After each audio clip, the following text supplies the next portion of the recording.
Welcome back to the special programme. So Jasmine Hartin doesn't deny that she was holding the gun that killed Henry Jemmott.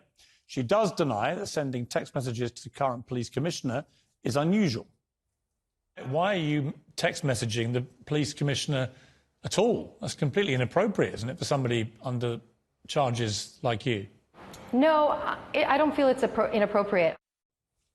For all the questions about Jasmine Hartin's account of the night she shot Henry Jemmott and the allegations about her conduct since, she maintains that she's not only innocent, but in fact a victim herself. She feels cut adrift by her estranged in-laws, the Ashcrofts, who are unquestionably among the most powerful people in her adopted home. Lord Ashcroft owns media outlets and much of the economy in Belize. Andrew Ashcroft has now gained legal custody of their children and left the country. The story continues to dominate headlines. It's taken a heavy personal toll on the woman at the centre of this crime mystery.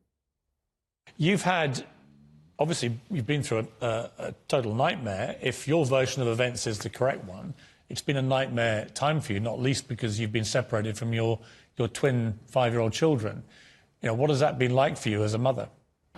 The hardest part about this whole thing, it's the fact that I haven't even been able to process what has happened. That accident happened, and it was such a perfect storm and a perfect opportunity for my ex-family to just completely capitalize on a terrible, tragic situation and exile me completely from my children, from my family, my staff, my home, my business.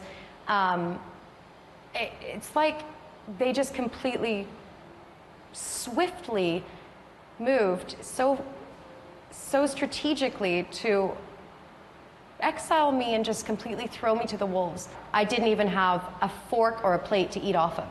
Everything I have now I've had to build in the middle of this tragic events and trying to rebuild myself, fighting for my children with no money. It's been horrible, absolutely horrible. Your father-in-law is Lord Ashcroft. He's a very powerful political figure. He was the former deputy chairman of the Conservative Party here in the UK. He's a very rich, powerful man with lots of connections. I would imagine that he would argue that given the gravity of the situation that you found yourself in, where you shot somebody dead, that he's acted, and the family have acted, to protect their family from you. I would disagree with that.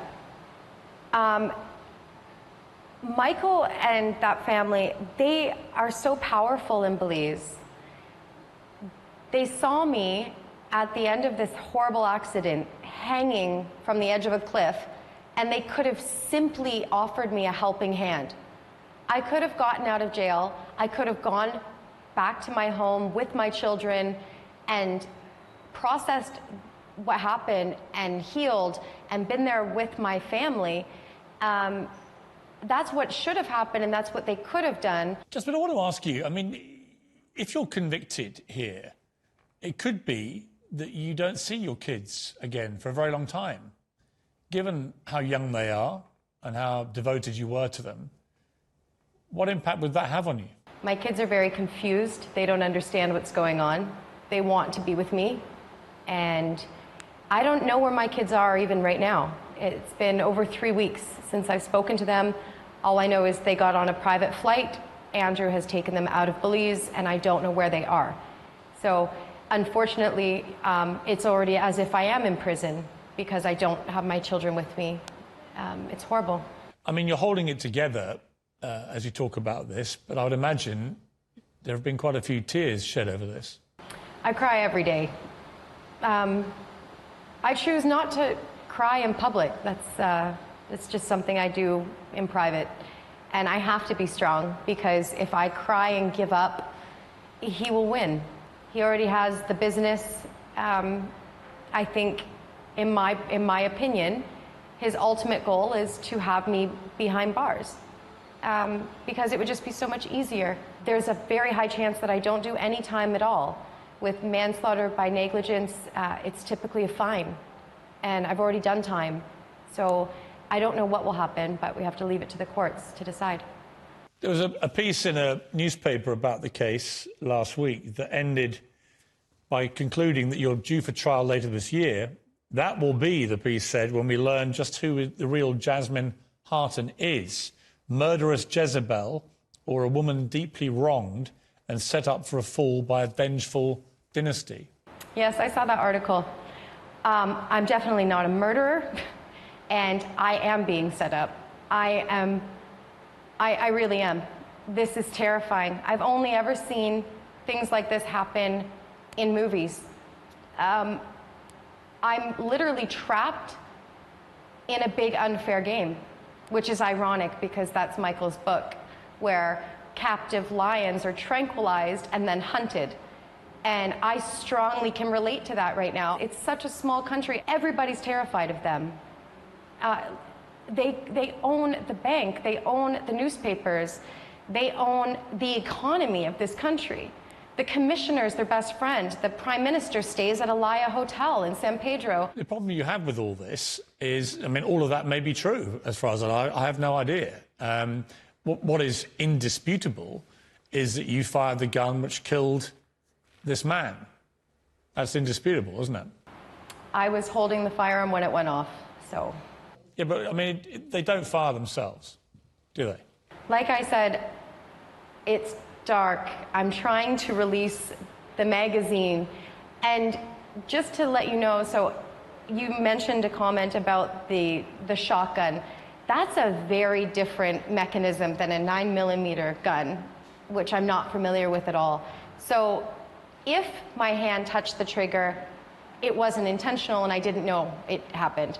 My focus was, I wasn't even looking at Henry, I'm looking at the gun, trying to get the clip out so he could reload it so we could leave. And I don't remember touching it, so I don't know how else to answer the same question. You're going to find out your fate soon. If you are convicted, you may end up doing prison time. You've already been in prison. What has that experience been like for you? You've gone from a life of luxury to a life of the complete opposite, incarcerated. Trust me, prison in Belize is not fun, not at all. And a lot of people were saying at first that because of my relationship with the Ashcroft family that I would have special treatment. That couldn't have been more wrong. It's almost like because they were trying to overcompensate to make sure that I had the worst treatment. I was given a male guard, which is unheard of. I was given a cell with no windows, a toilet that didn't work, that I had to use a bucket to flush. I was made to clean public bathrooms with my bare hands. I was deprived food, I was deprived water. There'll be people listening to you, and depending on their viewpoint, they'll either feel sorry for you because they believe your version of events, or they don't believe your version of events, won't have believed what they've been watching in this interview. And I'm sure there will be some, they're on both sides.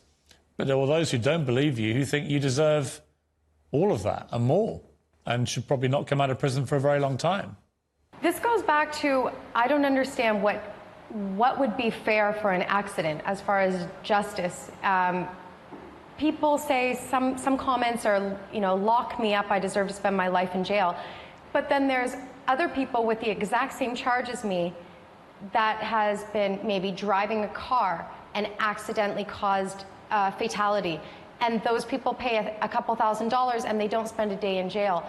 So it's like, I don't understand why an accident should cause me to have to spend years in jail. Well, because ultimately it comes down to whether people believe your version of events. And there's obviously no correlation between a car and somebody firing a gun at point-blank range and shooting somebody in the head dead. I mean, there's no comparison. So it comes down to whether people can believe you, doesn't it? Ultimately, it's your word.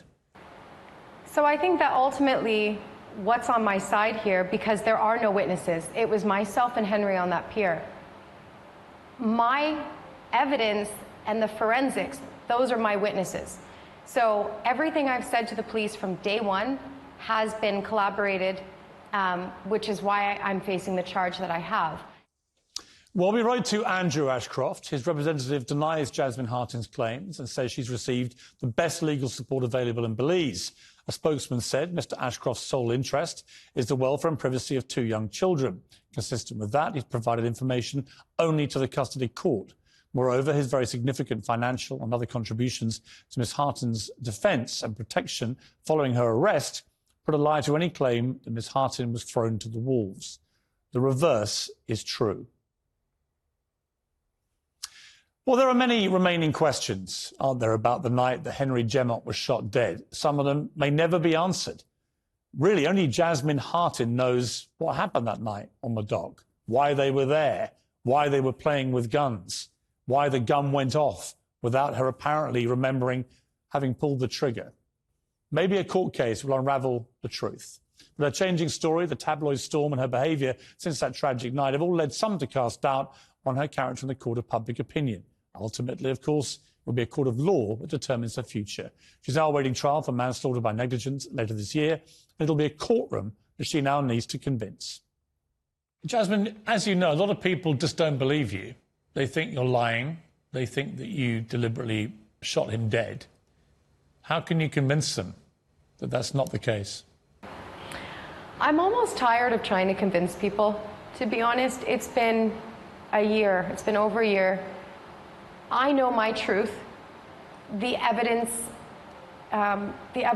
supports what I said. It was a horrible accident. I have no reason to ever want to hurt Henry. There's no reason at all for that. So honestly, I know my heart's clean in this situation. I have to live with a horrible accident. I have terrible memories of that night that I will never get through. I'll never be past that. But I'm tired of trying to convince people of my innocence in this, and the fact that it was a terrible accident.